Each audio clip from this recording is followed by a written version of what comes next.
늙음이랑 죽음이란 테마는 사실 잘 얘기를 안 하죠. 병원에 가보셨죠? 장례식장 같은 경우는 제일 구석진 곳, 그리고 쓰레기 처리하는데 의료 그 폐기물들 처리하는 근처에 주로 있어요. 간혹가다 요새 와서는 한두 개가 지하에 있지 않고 지상으로 올라온 경우는 있지만 대개. 오늘 태어난 수만큼 굉장히 많은 사람들이 죽고 있는데 태어난 건 엄청나게 축하를 받고 있고 죽어가는 거는 몇 명이서. 심지어 그런 사람도 많이 봐요. 상갓집에 왜 애를 데려가냐. 그래가지고 외로운 자리 이렇게 되어 있거든요. 근데 길게 보면 아시잖아요. 오늘 태어난 만큼 오늘 죽고 있고. 그리고 더더군다나 우리 같은 경우는 출산율이 현저히 떨어졌으니 아마 오늘로만 따져도 오늘 돌아가신 사람들이 오늘 태어난 사람보다 많을 거예요. 이게 나이 순인가요? 빨리 죽을 순서인가요? 빨리 죽을 순서인가요? 그러네. 너 진짜 제가 먼저 갈게요. 감사합니다. 전 진짜 늙음은 저 어릴 때 리차드 기어를 보면서 희끗희끗한 머리가 너무 멋있어 보이더라고요. 제 머리가 하얘지는 모습을 보면서 와 나도 이제 늙어가네. 약간 뿌듯하더라고요. 그런 마음속에 요 근래에 백내장이 오고 자꾸 목 디스크가 오고 자꾸 이제 어디가 아파요.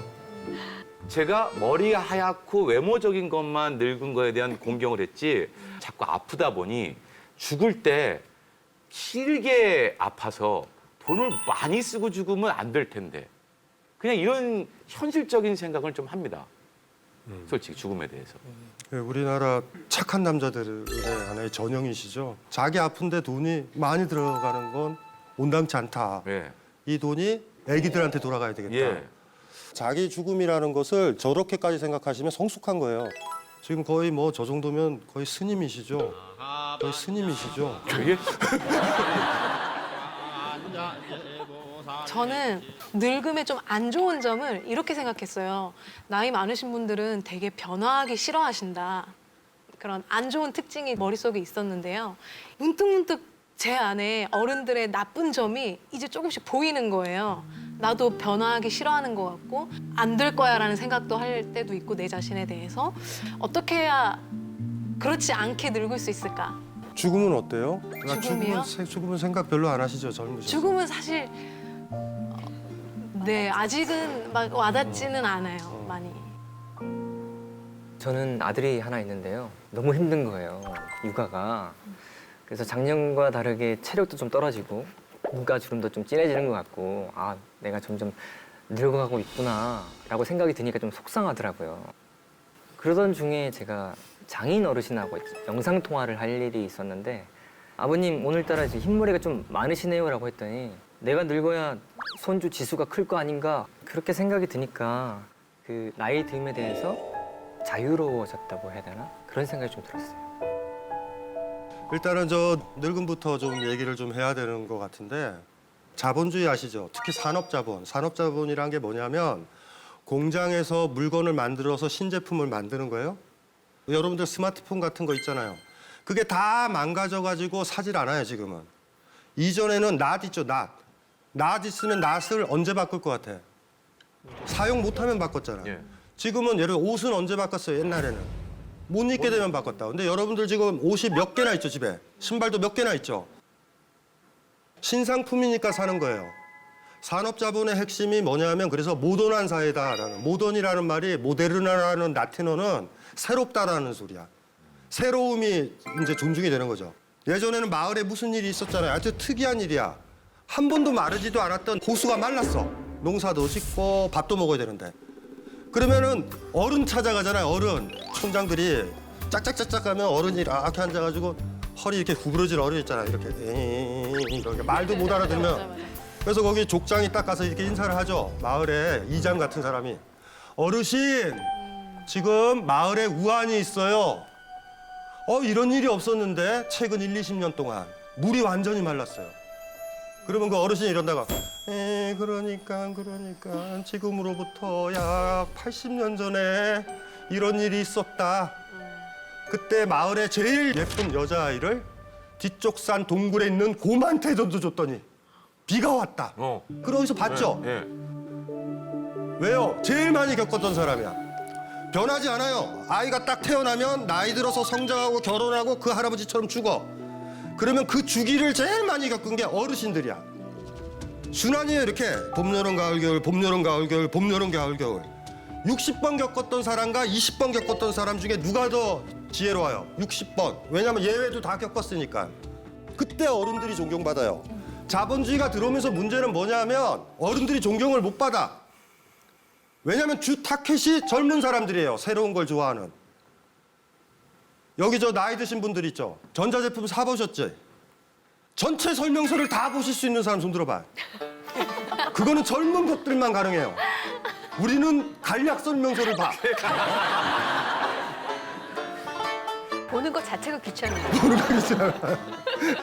어디 여행 가면 놀라운 일이 벌어지는데 스마트폰 있죠? 스마트폰이 소리가 똑같아. 왜냐하면 우리 세팅을 못해요. 그래서 내전한 줄 알아. 재밌는 게 있어요. 그래서 우리 저 돌아가신 아버님이 제일 힘들었었던 게 뭐냐면 할아버지시잖아. 그러니까 이제 바둑을 좋아하셔요. 그래가지고 그 당시에 컴퓨터에 게임이 있었어요. 게임. 그래서 가르쳐 드려서 사이트에서 제 이름으로 다 등록을 이렇게 해가지고 요게 아이디예요. 요거 쳐세요. 그래서 아이디도 저장해 놓고 이랬는데 아버님이 안 하세요. 못 하시더라고. 더블 클릭이 안 되셔. 더블 클릭은요 축복받은 능력이야. 이거 될 것 같아요? 어르신들 이거 안 돼요. 이걸 연습을 많이 시켜야 돼. 더블 클릭. 그리고 나중엔 되셨어요. 되셔가지고 이제 사이트에 가서 하고 바둑 프로그램은 이렇게 지면은 자기 등급이 떨어지거든. 그래서 저희 아버님은 컴퓨터를 끄고 도망가시고 상대방 아저씨가 저한테 전화를 걸어. 제 이름으로 돼 있으니까. 그렇게 매너 없이 그런 인간이 어딨냐고. 그래서 죄송합니다 어르신. 저희 아버님한테 연락하지. 도망가지 좀 마. 저희 아버님이 컴퓨터를 못할까? 따라가기가 힘든데 제품을 그렇게 만들질 않아요. 자본주의가 들어오면서 구매력이 제일 좋은 게 젊은 사람들이야. 그래서 학원에 애들이 많이 가잖아요. 그러면 연애 프로들이 밤으로 가. 예능 프로가 뭐가 중요해요? 예능 프로 앞뒤에 있는 CF들이 더 중요하지. 아침에 할머니들이 보는 그 프로 있잖아요. 아침 프로. 네. 새벽 6시, 7시. 거기 제품들 보신 분 있어요? 젊은 사람들이 보는 거는 이렇게 청소기 선전을 하잖아요.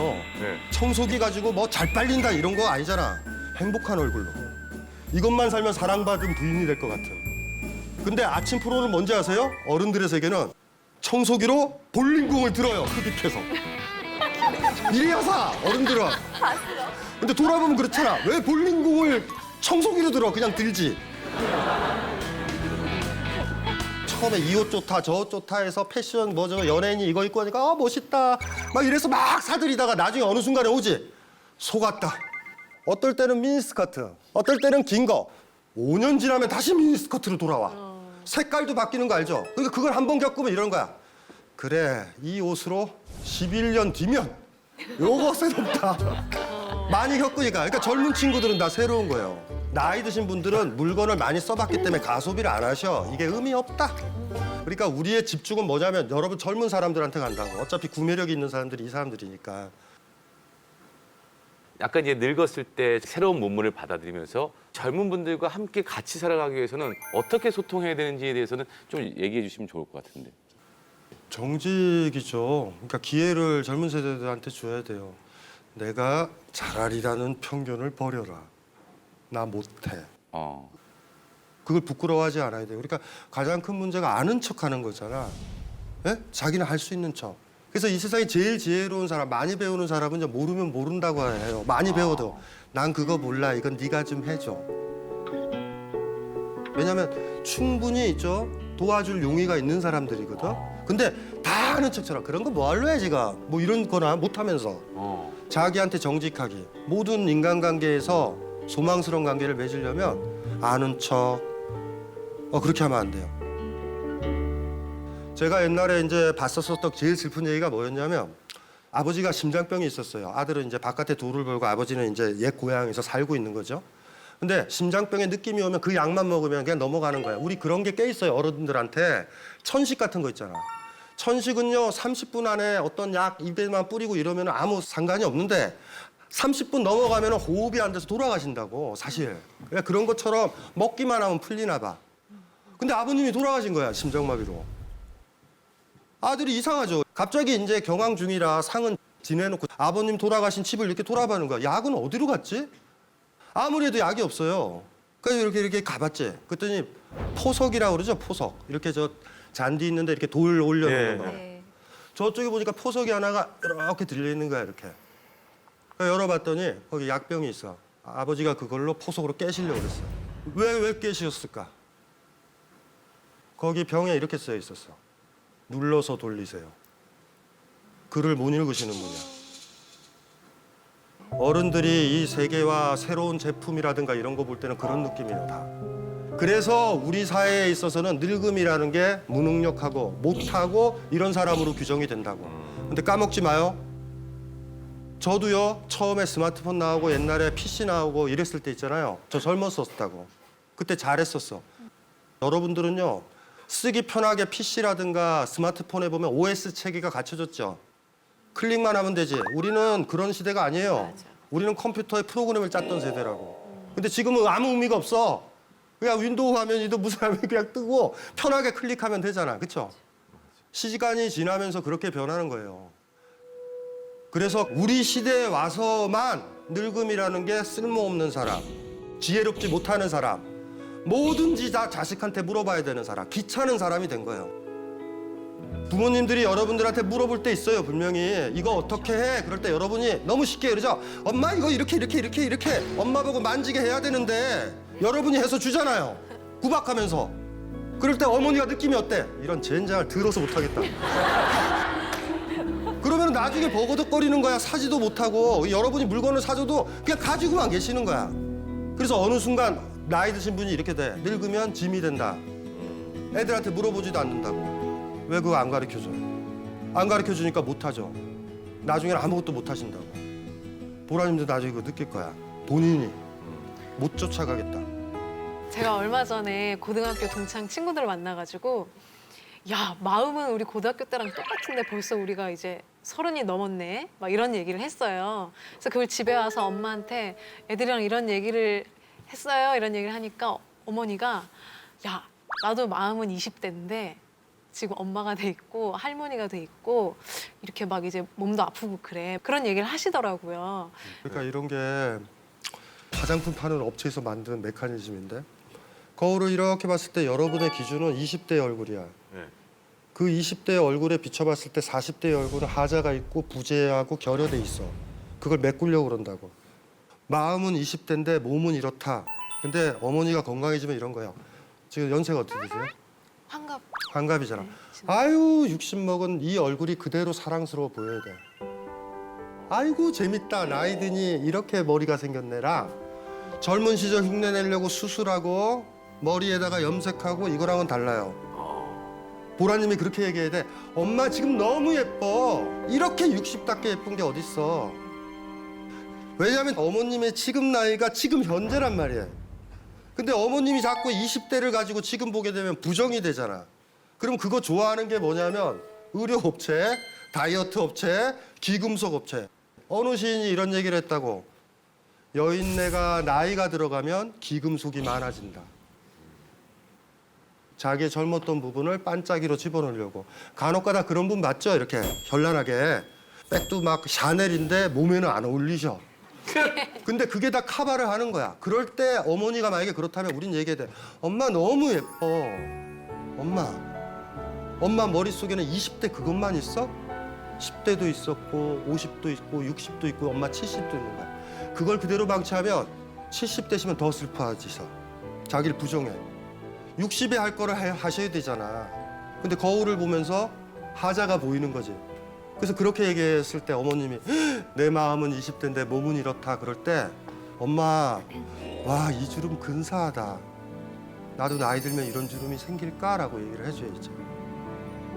제 제자 중에 제일 감명 깊었던 제자가 이러더라고요. 강의장에서 다른 강의장 가려고 KTX 타러 가는데 픽업을 해줬어. 근데 그분이 저한테 이러는 거예요. 선생님 60 먹은 여자의 맨 얼굴 보셨어요? 이거예요. 화장도 안 하셨어. 그닥 좋지는 않았어요. 제가 봤을 때. 화장했으면 좋겠어. 근데 제가 좋아하는 건 안 부끄러운 거예요. 아, 근사하다. 그분을 간혹 보고 싶어요. 또 보면 그럴 거야. 더 나이 드셨으니까 4, 5년 전이니까 선생님 65세 된 여자의 맨 얼굴 보셨어요? 아유, 어제 본 내 얼굴도 좋고 오늘 본 내 얼굴도 좋네. 아, 10년 지나서 내 얼굴 보면 얼마나 예쁠까? 아, 나이 드는 게 이런 거구나. 이런 거. 나이 드는 건 저주가 아니니까. 그러니까 칭찬을 많이 해주셔야 돼. 네. 엄마 진짜 너무 예쁘다. 나도 그런 나이 될 수 있을까? 그렇게 예쁠 수 있을까? 이랬으면 좋겠어요.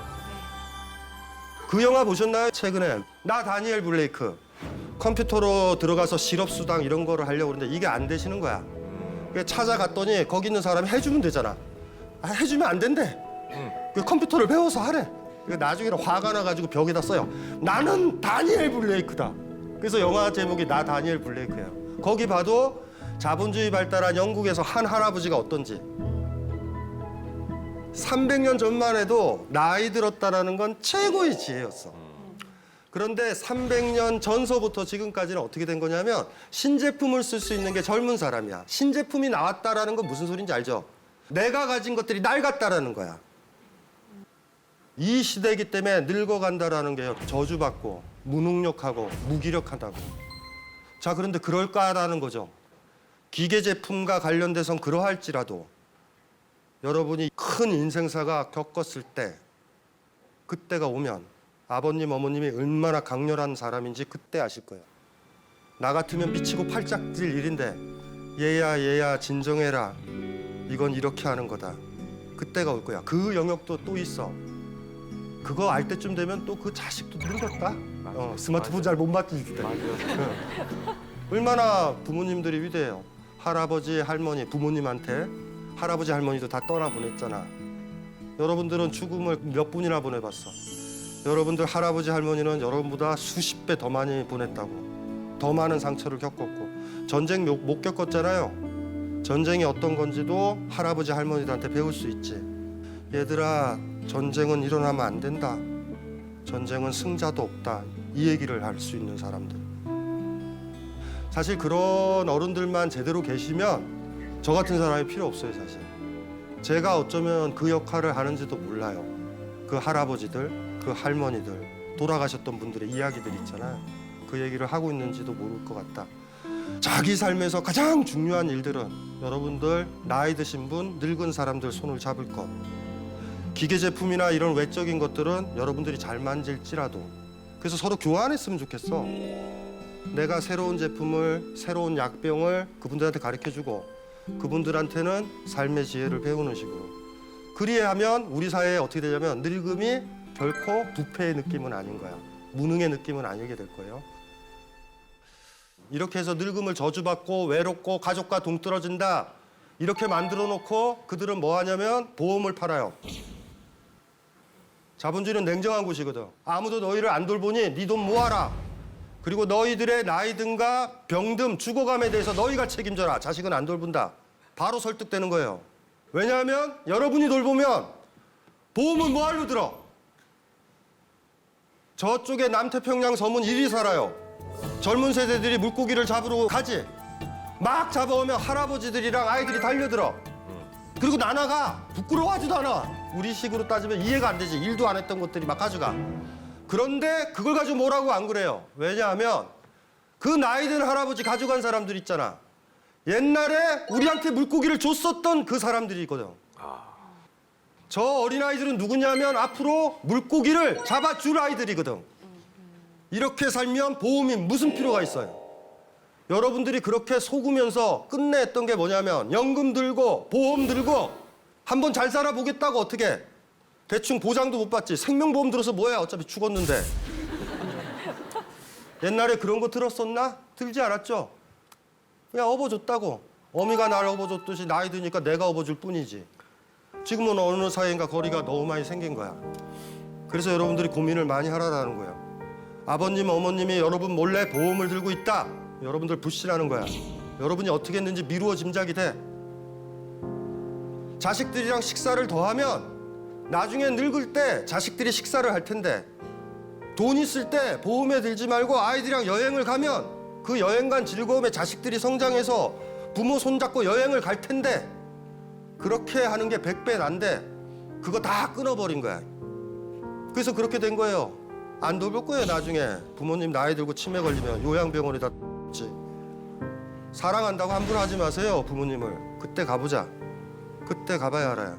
내가 요양병원에 놓는 사람인지 아닌지. 지금 오바들 하지 마세요. 그게 만만한 작업이 아니에요. 그게. 왜냐하면 우리 구조가 그렇게 만들어져 버렸어요. 지금. 우리 그거랑 싸워야 된다고. 늙음에 대해서.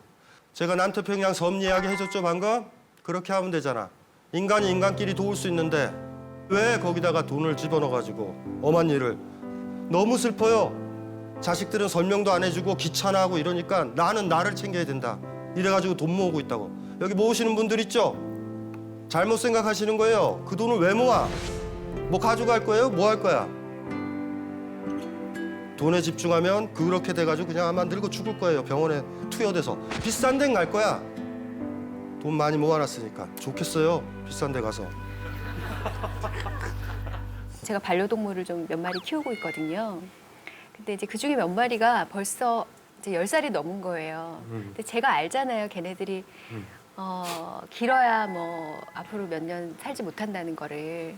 불현듯 자꾸 그게 생각이 나는 거예요. 얘네들이 별이 되는 순간에 내가 그걸 지켜볼 수 있을까? 부모님이 돌아가시고 애완동물이 이 세상을 먼저 떠나고 있죠. 근데 그렇게 떠날 때 여러분들이 가진 전제가 여러분들이 걔보다 오래 사니까 영원히 산다라는 착시 효과를 가지고 있어. 그러니까 사랑하는 것이 떠나면 여러분들이 이렇게 해야지 정상이거든요. 먼저 가 있어. 다음에 내가 갈게. 저희 어머님도 많이 그러세요. 그래서 아유 여기 이제 가면 이제 어떻게 다시 돌아올까? 어떻게 다시 돌아올까? 뭐 이러셔.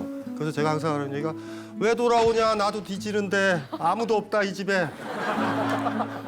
그러니까 지금 이 순간에는 어머님은 떠났고 아버님은 떠났는데 나는 살아 있으니까 모종의 영혼이 사는 듯한 느낌이 있는 거야 사실. 여러분들은 안 갈 건가? 그러니까 때때로 누군가가 사랑하는 것이 죽을 때 여러분들이 오바해서 슬퍼할 때 있죠. 그거는 굉장히 밑바닥에 오만이 있을 거예요. 살아있는 자의 오만. 그렇게까지 생각 못 했거든요. 나도 죽을 거라는 생각은 정말 안 했던 것 같아요. 그러니까 누가 죽는 게 슬퍼질 때 바로 있죠. 나도 죽는다라는 생각을 떠올리면 많이 아프지 않아요. 아유 먼저 가는구나 이런 느낌? 미리 연습해야 될 것 같아요. 슬프죠. 이것도 연습해야 돼요. 아니 이제 극단적으로 얘기해봐요. 그 병원에서 시한부 생명 선고받은 사람들이 침실에 이렇게 죽음 앞두고 모여서 친구하고 이러잖아. 동무가 먼저 갔어. 애잔하긴 한데 막 마음 아프고 그러진 않아. 그리고 이제 그 병실이 비면 또 딴 사람이 들어올 거 아니에요? 다음 순서는 자기인데 또 얘가 또 상태가 안 좋아서 얘가 먼저 갈 수도 있고. 근데 그때는 다 그러는 거야. 느낌이. 죽음을 아주 거칠게 나눠볼까요? 죽음은 세 종류가 있어. 뭐 있을 것 같아요? 편히 죽는 거하고 고통스럽게 죽는 거하고 그다음에 애매하게 죽는 거. 애매하게. 여러분 중심에서 이렇게 생각을 해보고 싶은데요. 나의 죽음, 너의 죽음, 그들의 죽음. 그러니까 이렇게 1인칭의 죽음, 2인칭의 죽음, 3인칭의 죽음. 여기서 포인트는 뭐냐면 너의 죽음이야, 2인칭. 2인칭은 전제가 뭐냐면 내가 사랑하는 사람이 너예요. 내가 사랑하지 않은 사람도 있죠. TV에서 막 죽었다고 그럴 때 슬프지 않잖아. 그들의 죽음, 3인칭의 죽음은 슬프지 않아. 너요, 너. 너 있으세요? 이게 왜 중요하냐면 너가 사랑하는 사람이잖아. 네. 그러니까 너가 죽으면은 굉장히 힘든데 스피노자라는 철학자가 아주 너무 쉽게 얘기한 거죠. 사랑이란 게 뭐냐면 그 사람이랑 같이 있었을 때 기쁜 거예요. 그 기쁨이 그 사람과 떨어져서 부재할 때 고통이 다가오면 그 사람을 사랑한 거야. 이게 너예요, 너. 너가 있으신가요? 네. 네. 당연히 있죠. 누구? 예? 누구요? 가족이죠. 아니 그러니까 그렇게 화내지 마시고. 예. 아니 한 명만. 아니 이렇게 봅시다. 너무 어렵다. 순위가 있는 건 아니지만 그 사람이 이 세상에 없게 됐을 때 고통이 가장 심하게 다가오는 사람이 내가 가장 사랑하는 사람이야. 누구세요? 우리 김한성님은. 집사람이 섭섭해할 텐데. 그러니까. 섭섭해할 텐데. 애기요. 애기. 애기. 애기. 예. 어떠세요? 그렇게 너무 어려워요. 그게 누가 먼저라고 그렇게 아, 그러니까 못하겠어요. 이게 사실은 이게 무리한 건데 왜냐하면 네. 이게 지금 애기라고 그랬잖아요. 김한성님이 애기라고 그랬다? 애기라고 그랬잖아요. 네. 그런데 불행히도 부인이 돌아가셨을 때 거의 폐인이 될 수도 있어. 이거는요 부재에서 정확하게 와. 그러니까 지금 확신을 못 해요. 그러니까 머릿속에는 어머님이 돌아가시면 엄청 힘들 거다 이러지만 슬프긴 한데 정신은 차릴 정도라는 것도 확인할 수 있고 그 사람은 별거라고 생각했거든? 죽었더니 무슨 문제야 사라지거나 이럴 때 엄청 아플 때 있어. 그게 인간의 특징이에요. 때늦게 알아. 부재의 고통이 심하면 심할수록 그 사람을 사랑한 거야. 그런데 왜요? 너가 죽으면 왜 아파? 너와 나는 거의 하나로 있었을 때 행복했잖아. 내 다리 잃은 것처럼. 나는 살아있어라. 살아있으니까 고통을 느끼지. 이 사람이 사라진 거야. 아픈 거야. 그래서 사랑하는 사람이 죽으면 너무 힘들면 졸도를 해요. 깨어있으면 그 고통이 없는 고통이 너무 세서 졸도하고 다시 깨서 또 울다가 또 졸도해. 못 받아들여. 너무 힘들어. 너의 죽음은 그렇게 아픈 거야. 여기서 또 교훈을 또 배울 수도 있어요. 아무도 사랑하지 말자. 힘들 게 없다. 나의 죽음도 슬프지 않고 다 그들이면 어때요? 이 방식. 이게 더 슬퍼요? 네. 차라리 사랑하고 아픈 게 나? 그래요. 아파요. 그래야 인간이잖아. 예. 힘들죠? 힘들죠, 이런 얘기도. 너가 있는지도 고민을 좀 해봤으면 좋겠어, 나한테는 너가. 그리고 확신하지 맙시다. 지금 뭐 무슨 말인지 알죠? 예. 부인한테 사실 네가 둘 다 죽으면 난 너 죽을 때 아플 거야. 느낌이 그래. 이렇게 얘기하면 돼요, 그냥. 예, 맞습니다. 예, 예. 그러니까 죽음 보세요. 나의 죽음. 나의 죽음은 어때요? 어떠세요? 각자 생각해봐요. 무서우세요? 어때? 어떠세요? 느낄 수도 없을 거예요. 저분이 훌륭하다. 나의 죽음은 두려울 게 하나도 없는 거예요, 여러분들. 오바들 하지 마세요. 1인칭 죽음은 아무것도 아니에요. 또 당연히 알죠. 3인칭 있죠. 그들 상관없어. 별로 안 아파. 너의 죽음만. 이게 재밌는 게 이렇다. 그들이라고 생각해서 3인칭이라고 생각했는데 그 사람이 떠나고 나서야 너라는 것도 확인할 수도 있어. 너라고 생각했거든? 그래서 죽으면 엄청 아플 거라고 생각했는데 안 슬퍼. 신혼부부가 있었는데 남편이요 첫 출장 해외 출장을 가. 부인이 준비를 하는 거지. 한 달을 헤어져야 돼. 이 사람을 못 보고 나는 그때 죽어버릴 거야. 막 뭐 이런 느낌적 느낌을 막 갖는 거지. 근데 인천공항에서 떠나는 그 순간 마음이 편안해져. 거꾸로 있잖아요. 별로라고 생각했는데 이 사람이 대학에서 많이 느껴. 서클에 이렇게 있었는데 하나이가 군대 가잖아요. 그럼 막 전날 술 마시고 옛날에 그랬거든. 그 여자아이가 막 이러면서 아이 잘 갔다 와 이 새끼야 막 이렇게 진짜 허물없이 지내는데 애가 기차를 딱 타는 순간 눈물이 쫙 흐르죠. 바보인 거지. 지가 사랑했는데 사랑한 줄도 모르는 거지. 이게 인생의 묘미야. 그러니까 지금 여러분들이 주장하는 거지. 이 사람이 없어지면 나는 엄청 힘들 거야. 그게 딱 맞으면 여러분들이 지혜로워진 거야. 근데 우리는 항상 때늦게 알아. 뭔가 부재했었을 때 고통이 느껴지는 거 있죠. 그게 제일 확실하거든요. 정란 씨는 어때요? 너 찾았어요? 가장 강하게. 뭔 거 같아요, 네, 지금? 찾았지만 얘기는 안 할래요. 그럼 저도 편집해 주세요. 진짜라면. 어떠세요? 어떠세요? 아내입니다. 뭘? 예? 안 해? 아내입니다. 아내. 어떠세요? 있으세요? 저도 아빠 귀 막아, 엄마. 바뀔 수도 있어. 그러니까요. 진짜 바뀔 수도 있어. 저희 누이가 아비랑 그렇게 사이가 돈독하지 않았다고. 왜냐하면 제가 80년대 고등학교를 다녔고 뭐 70년대 이랬으니까 그때는 좀 우리가 못 살았었어. 그러다 보니까 제가 큰 아들이고 저희 누이가 있으니까 무조건 누이는 희생했어야 됐어요. 남자한테. 그 희생을 알아서 경상도 남자답게 강요했던 게 저희 아버님이야. 그런데 아버님이 돌아가신 그날 제일 많이 울었던 게 저희 누이예요. 그거 모르는 거야. 그거 몰라요. 그거 잘 몰라. 때늦게 온다고. 또 하나. 예수도 있고 부처도 있고 성인들 있잖아. 성인들한테는 3인칭의 죽음이 없어요. 다 너야. TV에서 배 무슨 저 외국에서 팔레스타인에서 누가 죽었다? 그래도 울어. 아파. 그렇게 되면 성인이 되는데 얼마나 살기 힘들까. 다 죽는데 힘들잖아요. 그래서 성인은요 죽음에서 자유로워하죠. 왜요? 죽어야 이 고통이 없어지니까. 또 너가 하나도 없는 사람도 있어요. 나와 그들만 있어. 젊은 친구들 중에서 간혹 그거 봐요. 그 사람을 사랑해서 결혼하는 게 아니야. 경제도 맞고 이것도 맞고. 그런 사람도 있어요. 죽음에 대해서 이제 전공법적으로 한번 들어가 볼게요. 제가 저 얼마 전에 고3들한테 덕담을 저는 이렇게 해요. 철학자는 뭐라고 얘기하냐면, 얘들아 중학교 때가 행복했니? 지금이 행복하니? 그럼 애들이 뭐라고 그러냐면 중학교 때요 그런다고. 그러면 중학교 때가 행복했니? 초등학교 때가 행복했니? 그럼 애들이 뭐라고 하냐면 초등학교요 그래. 그럼 제가 다시 물어봐. 그러면 고등학교 때가 행복하겠니? 대학교가 행복하겠니? 느낌과 비율을 따지면. 그래서 애들이 울먹이면서 이래. 고등학교요. 맞다 얘들아. 연애할 때가 행복하겠니? 결혼했을 때가 행복하겠니? 연애할 때요. 괜찮은 독담이지 않아요? 진짜 초등학교 때가 행복할까? 아니에요. 안목이 좁아서 행복으로 보이지. 우린 똑같이 힘들거든. 똑같이 죽을 때까지. 여러분들이 젊다고 지금요 젊은 게 좋다, 늙은 게 힘들다, 죽은 게 힘들다, 뭔 헛소리들 하는 거예요. 갓난애일 땐 갓난애라서 힘들고, 20대 때는 20대라서 힘들고, 30대는 30대라서 힘들고, 50에는 50이라서 힘든데. 꼬맹이들이 한번 생각해보세요. 초등학교 애들이 어미가 아주 아파.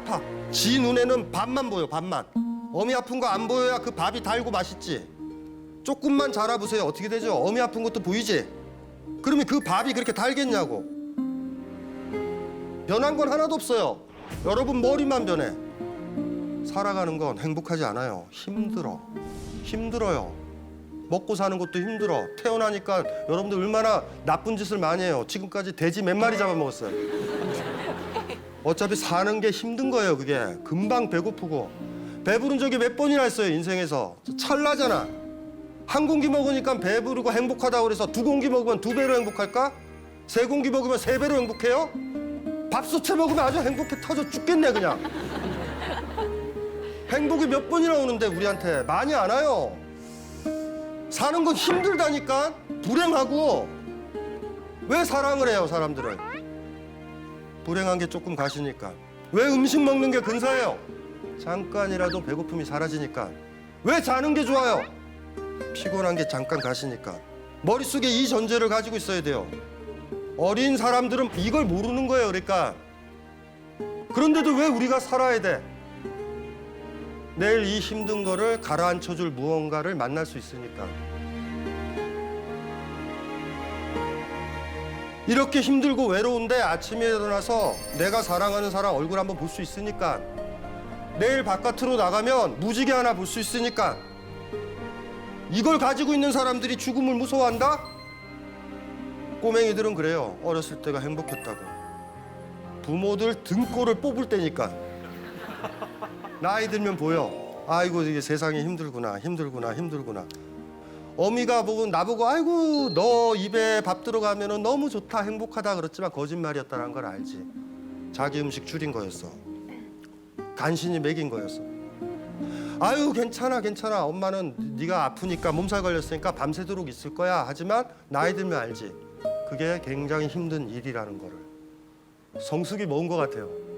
세상이 다 아프고 힘들구나. 외롭구나. 외로운 길이구나. 요거 할 때 누구 사랑할 수 있어요. 어떤 사람이 기절을 하면 우리가 제일 먼저 뭐부터 하죠? 때려보지 않아요? 꼬집어보지 않아?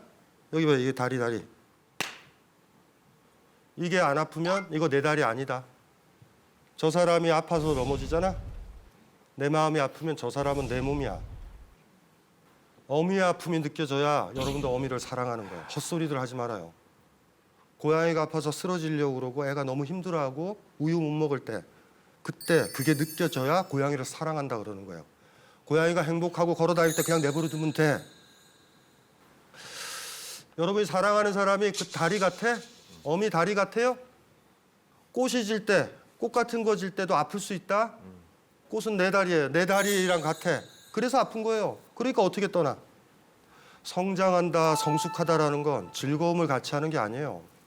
그 사람의 힘든 것, 그 사람이 외로운 것, 그 사람의 고통 옆에 있어주는 것. 이래 봅시다. 살아있는 건 고통을 느끼는 거야. 고통을 느끼는 거. 고통을 느끼는 건 얼마나 힘들어요. 힘들지. 죽음이 뭐가 무서워요? 죽으면 고통을 안 느낄 텐데. 죽음이 왜 무서워요? 고통을 못 느끼는 인간들만 죽음을 무서워하지. 내가 눈 뜨고 있으니까 세월호에서 애들 죽는 것도 보는 거지. 부모 죽는 것도 그래서 보는 거지. 죽음이 무서워요? 세상을 뭘 느껴봤다고 죽음을 무서워해요? 바보들처럼. 많이 이 세상을 아파하잖아요. 그 대가가 있다? 죽을 때 편해. 아유 이제 됐다. 이제 필요 없잖아요. 그렇죠? 그리고 주변 사람도 그래. 그렇게 많이 느꼈던 사람이 죽을 때는 그러잖아요. 이렇게 가족들이 모여서 이제 아빠 쉬세요. 나머지는 우리가 할게요. 쉬세요. 우리 죽음을 표현할 때 그래서 안식이라는 표현을 쓰는 거야. 편안한 안자에다가 실식자. 여러분들은 죽음이 안식이에요? 안식인 사람은 이 세상을 아프게 살아가야 돼. 그런 사람이 누구랑 결혼해야 돼요. 어떤 여자랑 어떤 남자랑. 남편이 정리해고되면 대랑 이혼하는 여자가 사랑을 했을까? 남편 아픈데? 그게 뭔 사랑이야 그게. 그래서 할아버지들이 할머니들이 손주 그렇게 돌보는 거야. 아이들이 예뻐서. 아이고 저거 상처 날 것 같고. 풀도 키우잖아. 아이고 저 쓰러질 것 같고. 여러분들은 그런 거 못 키워 이러지만 세상에 있는 것들이 다 아파. 자, 그게 강해지면 죽음이라는 게 별로 무서워하지 않아요. 아, 이건 제가 불현듯 떠오른 건데요, 사실. 20대 중반 때 네팔에 갔었어요. 네팔에 갔다가 힌두 사원 앞에서 시신을 태우는 장면을 본 적이 있거든요. 근데 처음에는 그걸 멀리서 보다가 갑자기 너무 호기심이 생겨가지고 점점점 가까이 저도 모르게 이제 가게 된 거예요. 그런데 막상 정말 코앞에서 봤는데 그런 공포가 전혀 없더라고요. 전혀 없고 그냥 아무렇지도 않은 거예요. 20대 때요? 예, 20대 중반에. 사람이 죽으면 그냥 껍데기만 남는 거구나. 그거를 그냥 정말 직면한 거예요. 제가 직시한 거예요. 근데 그 와중에도 무슨 생각이 불현듯 떠올랐냐면 영혼이 있었으면 참 좋겠다. 그런 생각이 들었어요. 한 사람이 태어나면 한 세계가 열리고 한 사람이 죽으면 한 세계가 닫혀요. 그래서 우리가 한 사람이 그리 소중한 거예요. 그래서 제가 그런 비유를 간혹 드는데 이 세상에 마지막 남은 박쥐가 한 마리 있다고 합시다. 그 아이는 초음파로 세계를 볼 거 아니에요.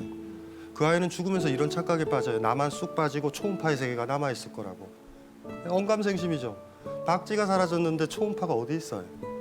여러분은 그렇게 소중한 사람이거든요. 그러니까 여러분이 눈을 감는 날 세계도 다 닫히는 거예요. 같이.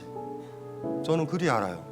근데 제가 진짜 좋았었던 건 20살에 시신에 대해서 편하게 느꼈다라는 건 이거 비범한 거거든요. 왜냐면 그걸 멀리 하거든. 여러분들 나중에 부모님이 돌아가셨을 때 아버님, 어머님 손 얼어붙은 딱딱한 손 있죠. 거기서 낯설음을 느끼지 마. 그 손의 냉기가 여러분의 냉기가 될 테니까. 그래서 마저 좀 따뜻하게 만져주면 돼요. 그것도 우리 정란님이 느꼈었던 거랑 같은 거야. 아, 자연스러운 일이구나. 꼬맹이가 있잖아. 꼬맹이 교육시킬 때 좀 잔인한 방법인데 가르쳐드려요? 애 훌륭하게 자라게 하는 방법. 햄스터같이 일찍 죽는 거 있잖아. 그거를 애 보고 키우라 그래요. 막 가지고 논다고 이렇게 가지고 놀고 그러다가 애가 이제 뭐 1년여밖에 못 사니까 걔가 죽잖아. 예. 죽으면 황망해요. 지금까지 어떻게 얘를 막 내가 너무 괴롭혔다는 생각도 있다. 그리고 부모가 아파트 단지 안에 다 묻어주고 사람 죽듯이 다 매장도 해줘. 그리고 꽃도 꽂아놓고 이러고 야 우리 여기가 기일이다 뭐 이런 것도 해. 그리고 집에 들어오면서 그렇게 묻어주고 애한테 한마디만 얘기해봐요. 햄스터 또 키울래? 아이가 키운다고 그러겠어요? 입이 아픈데? 그 시간을 기다려요. 기다리다가 한 2, 3년 지나면 아이가 이럴 때가 와. 햄스터 키울게요. 그때 진짜 키운다. 그때 괴롭히지 않아요. 죽는 거 알아요, 엄마. 내가 죽는 거 알고요. 저 아이가 죽는 게 알고요. 다 알아. 사실 그거 알고 하자라고 그랬을 때 못 말려요, 아무도. 어차피 주군이 안 키우는 게 아니야. 1년 동안 나랑 있을 거야. 알고서 키우라고 그럴 때 아이가 얼마나큼 잘하는지 아시겠죠? 햄스터한테도 그런데 하물며 옆에 있는 언니, 아비, 어미에 대해서 뭐라고 그럴까, 걔가. 그때 성숙해지거든요, 많이. 죽음에도 불구하고 키울 수 있는 거, 짐에도 불구하고 그걸 돌볼 수 있는 거. 시다르타 아시죠, 시다르타? 시다르타가 열반에 들었을 때의 가르침을 얘기를 했었던 게 열반경이라는 경전인데 옛날에 그거 읽고 제가 밑줄을 쫙 쳤던 구절이 있어요. 마지막 죽었을 때니까 초창기 깨우침을 얻었을 때 이렇게 떠들었던 가르침과 사뭇 다르다고요, 그게. 근데 제자한테 뭐라고 얘기했냐면 이런 얘기를 하는 거예요.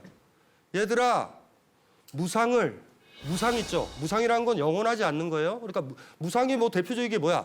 태어나고 늙고 병들고 죽어가는 게 무상이잖아. 영원하지 않는 거.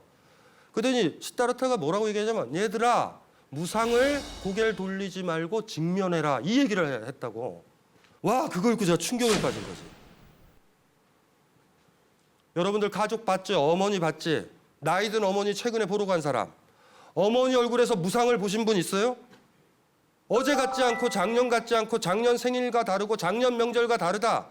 내년쯤이면 돌아가시겠다. 얼마 있으면 없어지겠다. 이런 느낌이 들 때 있었어요, 없었어요? 그때 무상을 봤는데 그걸 보면 바로 집에서 못 나온다고. 차 막혀서 빨리 가요. 이 얘기를 못 해요. 볼 때쯤 되면 확 고개를 돌려. 어미가 나이 드셨네 하고. 무상을 보면요, 그 사람을 사랑하게 된다고. 그래서 시다르타 그랬잖아. 불교가 자비잖아. 사랑의 종교 아니에요. 사랑을 하려면 무상을 봐야 돼요. 보셨나요? 아이를 통해서 볼 수 있지. 정나 씨 그 꼬맹이 때 고양이 봤죠? 금방 자라잖아요, 고양이가. 고양이 한 10살 이상 사니까 1살 정도 텀에 성체가 확 돼. 그게 너무 예쁘잖아. 그때 느끼는 게 무상이야, 무상. 야, 이렇게 예쁜데 나중에 되면 막 발톱으로 핥힐 것 같고 그게 보이잖아. 지금 예쁘다. 애 키울 때도 그러지 않아요? 이 아이 또 자라서 수염 나고 또 나이 들었다고 또 사고 치고 뭐 이런 아이로 자랄 것 같잖아. 냄새도 나고 발도 안 씻고. 그럴 때 막 부모들이 뭐해? 사진 찍어놓고 막 이러잖아. 선생님의 강의 안에 무상, 상대방의 무상, 그리고 사랑하는 사람에 대한 무상, 내 자신에 대한 무상 다 사랑하게 되는 어떤 계기가 됐는데 그래도 아직 마음 한켠에는요. 제가 보살펴야 될 사람이 너무 많아요. 전 절대 죽을 수 없거든요. 이런 생각이 굉장히 한쪽에 지금 자리 잡고 있습니다. 솔직하게. 돌봐야 되는 그 사랑하는 사람 말고 이외의 사람들도 가족이죠. 그러니까 가끔 제가 사고로 다쳐서 내가 죽으면 어떡하지? 내 아이와 내 가족은 어떡하지? 막 이런 생각을 할 때가 있거든요. 그거요. 네. 김한성님이 떠나도 잘 살아요. 그래요? 그러니까 본인에 대한 집착인데요. 본인에 대한 생각이라. 아, 그렇습니까? 예. 그러니까 그게 자기 삶에 무게를 두기 위해서 그런 거예요. 나는 필요하다. 근데 까먹지 말아야 될 게 조금 시간이 더 지나면요. 딸이 아버지 병 이렇게 접수 못해서 딸이 도와줄 거예요. 조금 더 시간이 가면 본인이 아이고 내가 이제 업히는구나 이럴 때가 올 거야. 그러니까 지금은 그게 이제 힘이 되시는 거예요. 여러분들이요, 내가 이거를 해야 돼 이러지만 많은 사람들이 착각에 빠진다. 나 아니면은 이게 안 돌아갈 것 같지. 예. 여러분들 회사 그만둘 때 그런 느낌 있었지. 근데 돌아가 보니까 잘 돌아가지. 그것도 그러니까 이런 거죠. 다 짐을 지지 마시고요. 지금서부터 준비를 해야 돼요. 아, 이거는 애들이 나를 업어줘야 된다. 그럼 애들이 업어주려고 그러면 업히세요. 내가 너희들을 업어줘야 돼. 이러지 마시고. 그래서 이렇게 해야지 오래 갈 것 같아. 한 사람이 모든 것들을 얻고 다 가지고 가잖아요. 나중에 무거워서 다 넘어져요. 그러니까 가족이라는 게 같이 가면 김한성님이 업어줄 때가 있어. 그리고 다른 사람이 김한성님을 업어줘야 돼. 지금은 이런 거예요. 외로우신 거예요. 지금 그 상태면 내가 이들을 다 해야 돼. 지금 이런 생각이 너무 강하신 건 난 좋지 않은 것 같아. 가끔 외롭긴 합니다. 아니, 왜냐하면 자기 짐이니까. 내가 막 이렇게 하지 않으면 우리 가족은 안 돌아갈 거니까. 이게 힘들게 하고 그게 결과적으로 나머지 가족과 관계가 좋아지는 방법인지 모르겠어요. 아까 정직하라 그랬잖아요. 아유, 지금 내가 힘들다. 아, 이것까지는 내가 못하겠다. 좀 쉬어야 될 것 같다.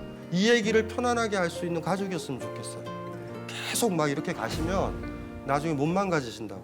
못 망가지면 업지도 못하세요. 먹고 싶을 때.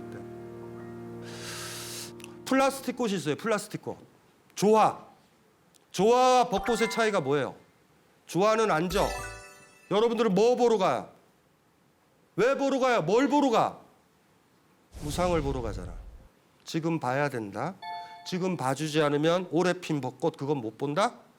올해 핀 벚꽃은 작년에 핀 벚꽃이 아니고 내년에 필 벚꽃이 아니고 지금 바로 그 벚꽃이니까. 여러분은 죽어요, 안 죽어요? 죽어요. 제대로 봤어요? 고개 돌리지 않았어? 대충 죽을 거야. 사람이면 다 죽어. 나의 죽음 말이에요. 나의 죽음. 제대로 보면 여러분을 사랑하지. 여러분 죽는 줄 잘 모른다고 제가 그랬잖아요. 그래서 아까. 보라님은 어떻게 할 거예요? 일주일 뒤에 죽어. 어떻게 할 거야? 일주일이요. 일주일 남았어.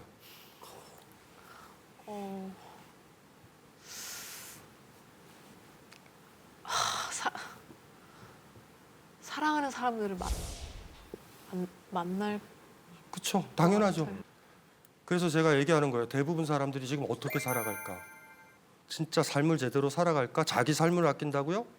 나 영양분 있는 거 많이 먹으면 나를 아낀다고? 안 그래요. 내가 하루하루 죽어가는 걸 냉철하게 봤을 때 자기 아낀다. 내가 무상하다라는 거. 아유, 나 벚꽃 같구나. 다 지지고 다 죽잖아요. 여러분들 이 감수성이 있으면 돼.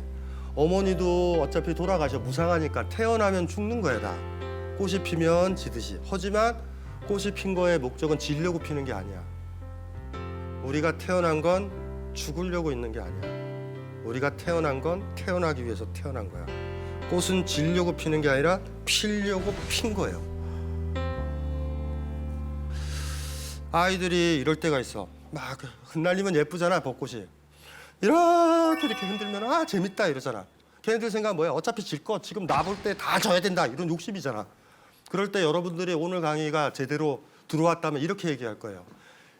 얘야, 어차피 질 거 그렇게 조바심 쳐서 떨구지 마라. 여러분들이 아무리 노력해도 부모님은 돌아가세요. 흔들지는 마. 바람도 막아주려고 해야 돼. 하지만 지는 건 어쩔 수 없어. 여러분 삶도 똑같아요. 흔들지 마요. 함부로 흔들지 마. 어차피 진다. 즐겨야 된다고. 지금 살아있다라는 거. 죽음이 무서워요? 예쁜 거지. 플라스틱 꽃을 원해요? 그걸 원하면 안 되지. 나는 예쁘게 꽃필 거예요. 나는 조화를 꿈꾸지 않아. 나는 부모님이 영원히 사는 걸 원치 않아. 이 세상 모든 것들은 피었다 지는 거니까. 그리고 피었다 지는 그 과정은 너무나 아파. 벚꽃이 피니까 많이 아프지. 찬바람도 불고 아프지. 그렇다고 해서 안 필 수는 없고. 왜냐하면 살아가는 건 그런 거니까. 나는 무상하다. 나는 변한다. 그거를 개인에 대해서든 누구에 대해서든 자각을 하면 그때 돼서 여러분들은 얘기하면 돼요. 나는 나를 무척 아낀다고. 나는 어머니를 무척 아낀다고. 여러분들이 고개를 돌려서 얼핏 봤었던 거 있죠? 얼핏 보지 말고 시타르타가 마지막 죽었을 때 했던 것처럼 얘들아 고개를 돌리지 말고 무상을 직면해라. 하지만 여전히 제일 힘든 건 뭐냐면 너의 죽음이야.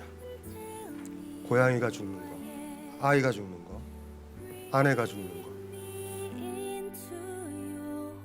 근데 슬프게만 생각하지 말자. 참 이쁜 거 보여주고 죽었다. 이리 해야 된다. 그리고 오바해서 너무 슬퍼하지 말 것. 그 사람이 먼저 진 것뿐이니까. 어떤 일을 담당하고 있는 세포들이 무수히 많잖아요. 그게 보는 세포든 우리 뇌 안에 있는 아니면 듣는 세포든 안 쓰게 되면 어떻게 될까요? 태아. 네, 퇴화, 죽습니다. 쓰지 않는 세포들은 필요 없기 때문에 자연 도태돼요. 블레이크 모어라고 하는 학자는 지금 오른편에 보는 저런 통 안에 수직선만 있죠. 수직선만 있는데 태어나자마자 고양이를 저것만 보게 만들었어요. 저 통 안에다 두고 태어나자마자 한 두세 달 동안 수직선만 본 겁니다.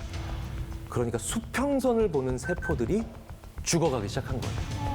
그래서 3개월 후에 이 고양이를 꺼내서 수평바, 아주 간단히 쉽게 넘을 수 있는 수평바를 줬더니 못 넘어가더래요. 네. 벌써 이 세포들이 나는 필요 없는 존재구나 라고 생각해서 퇴화된 거예요. 우리 어른들이 보기엔 더할 나위 없이 아름답고 좋은 그림이에요. 우리 아이 방에 벽지 바르려면 다 저런 거 벽지 하실 거예요. 그렇죠? 일반적으로 파스텔로 그린 그림입니다. 그런데 저기엔 어떠한 종류의 직선이나 아니면 소위 말하는 샵 컨트라스트, 구분되는 어떤 선들이나 각도들이 존재하지 않습니다. 실제로 아이들이 봐야 되는 건 그게 아닐 수도 있다는 거예요. 그래서 이렇게 얘기하는 사람들도 있는 거죠. Why a baby needs to see sharp contrast? 이게 뭐냐면요. 아이들은 오히려 저런 걸 봐야 더 좋을 수도 있다는 겁니다. 한참 저런 세포들을 써야 될 테니까요. 아까 보여드렸던 그런 파스텔 톤의 그림을 태어난 아이들한테 바로 보여주고 야, 너무 좋지 않니? 우리 아가야? 아이들한테는 아무것도 못 보게 만드는 걸 수도 있을 거라는 그런 주장을 하는 연구자들도 있습니다. 자, 이 이야기가 뭘 의미하는 걸까요? 우리는요, 우리 아이들에게 좋은 것을 보여주고 좋은 것을 들려줘야 된다라고 생각을 하고 있지요. 그런데 이 좋은 거라는 게 바로 뭐냐는 거예요. 우리 어른들의 생각으로 좋은 게 아니겠냐는 거죠. 네.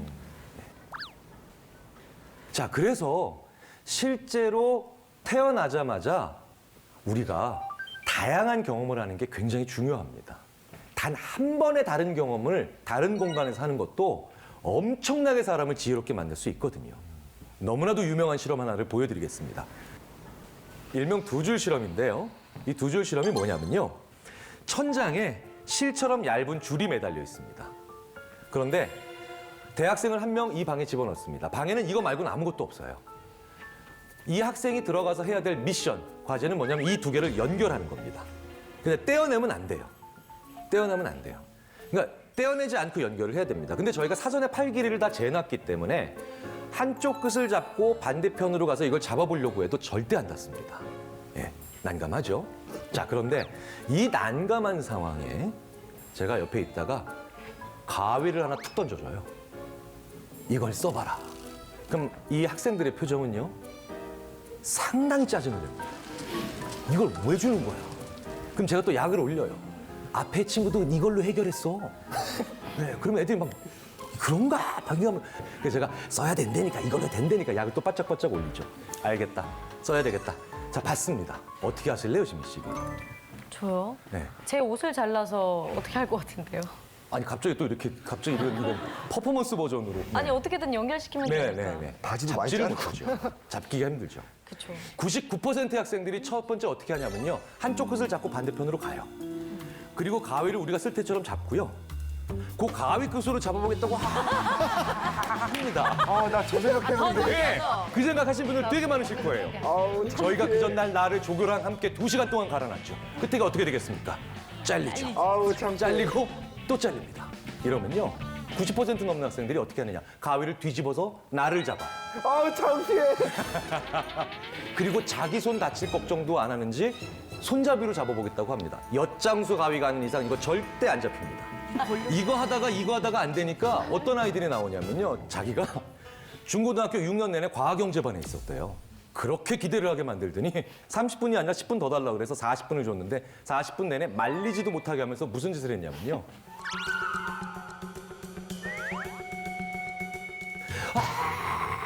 정전기. 정전기.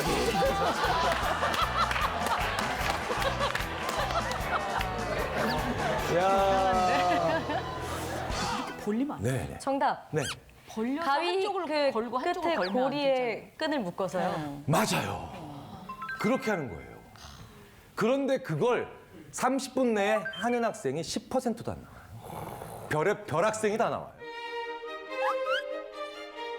가위 주면 이렇게 힘들어 하거든요. 그런데 그 방에 들어갈 때 가위가 아니라 망치를 주잖아요. 그러면 대부분의 학생들이 몇 분 내에 문제를 해결합니다. 네, 말씀하셨던 것처럼, 지민 씨가 말씀하셨던 것처럼 망치를 한쪽 실 끝에 묶어요. 그리고 던집니다. 그럼 시계추처럼 왔다 갔다 하죠. 네. 그때 기다려서 잡아서 이어요. 그런데 가위는 왜 못 묶느냐? 가위와 실의 관계가 뭡니까? 잘라요. 자르는 거잖아요. 그래서 그 첫 번째 떠오르는 생각을 절대 못 버리는 겁니다. 가위를 주고도요, 묶게 만드는 방법이 있다는 거예요. 나가서 걷게 하면요, 대략 5분에서 아무리 길어도 10분 내에 거의 60~70%의 학생들이 소리를 내면서 튀어들어와요. 첫 번째 떠오르는 생각을 버리기 위해서는요. 반드시 그 생각이 일어난 곳으로부터 물리적으로 나오셔야 돼요. 네, 나오셔야 돼요. 즉, 다른 경험을 해야 돼요. 다른 경험을 하셔야만 그게 바로 두 번째 떠오르는 생각을 만드는 계기가 되는 겁니다. 너무나도 간단한데, 근데 우리는 그렇게 못했다는 거죠. 이게 우리가 걸어야 되는 이유. 새로운 경험을 해야 되는 이유. 그리고 어떤 다른 곳을 가봐야 되는 이유입니다. 그 저희 아들이 10살인데요. 그러니까 수학 문제를 이제 풀다가 모르는 문제가 여러 개가 생기잖아요. 그럴 때 저한테 물어보잖아요. 근데 네. 제가 이제 저도 가르쳐주다 좀 귀찮잖아요. 그러면 그냥 밥을 먹자 이렇게 해서 놓고 식탁에 나와서 밥을 먹고 조금 딴짓하고 놀다가 들어가면 적어도 만약에 5문제를 못 풀었으면 3문제 정도는 자기 스스로 풀더라고요. 네, 첫 번째 떠오르는 생각으로부터 벗어난 거예요. 아니면 특히 단 거 먹었을 때. 그렇죠. 네. 아, 단 거. 좀 아들이 단순해서 네, 네. 이게 확 정신을 놓고 나면 네. 돌아갔을 때 이렇게 하고 풀 때가 있더라고요. 네, 네. 이게 우리가 걸어야 되는 이유. 새로운 경험을 해야 되는 이유. 그리고 어떤 다른 곳을 가봐야 되는 이유입니다. 근데 재밌게도요. 걷는 것도 뭔가 팁이 있어요. 저도 잘 몰랐는데 의외로 생각지 못했던 데 차이점이 있었어요. 지갑이랑 휴대전화를 놓고 나간 아이들은요. 학생들은 통찰이 빨리 와요. 그런데 지갑이랑 핸드폰을 들고 나간 학생들은요. 계속 걸어요. 왜? 지갑이랑 휴대전화를 가지고 나가면요. 내가 자꾸 뭐 해야 될지, 다음 약속은 뭔지, 그렇죠? 그다음에 내일 숙제가 뭔지 이걸 생각하게 돼서 지금 이 문제로부터 빠져나오기는 했지만 목적을 계속 갖고 걸어요. 무목적으로 걸으셔야 돼요. 예전에 네. 그 수능 볼 때 선생님이 모르는 문제 있으면 그냥 넘어가고 딴 문제 풀다가 다시 와서 풀어라. 그럼 풀릴 거다라고 얘기하셨잖아요. 그래서 그러고 나서 딴 문제 풀다 왔더니 종치더라고요. 그래서 결국 못 풀었어요. 놓쳤구나. 네. 영원히 지나간 거야. 결국 못 풀었어요. 야, 네. 아, 물론 인류의 모든 문제가 이렇게 해결되지는 않습니다. 저 같은 인간도 있어요.